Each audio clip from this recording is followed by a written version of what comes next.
बातमी आहे पुण्यातून। पावसात रस्त्याच्या कडेला असणाऱ्या झाडांना टँकरद्वारे पाणी पुरवठा करतानाचा एक हास्यास्पद व्हिडिओ समोर आलाय। पुणे शहरातल्या पौड रस्त्यावर टँकर चालक शहरात पाऊस सुरू असताना झाडांना पाणी देत आहेत आणि त्यामुळे पुणे महापालिकेच्या अजब कारभारावर प्रश्न विचारण्यात येतोय।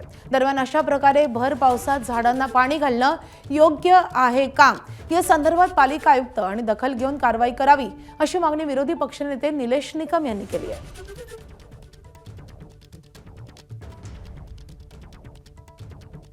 डिवायडर मधल्या झाडांना पाणी घालण्याचा जो प्रकार चालू आहे आणि त्याची बातमी टीव्हीवरती झळकते, हे अतिशय गंभीर बाब आहे। पुणेकरांना पाणी नाहीये, एक दिवसाआड पाणी दिलं जात आहे, ते सुद्धा अनेक पुणेकरांना ते पाणी पोचत नाहीये।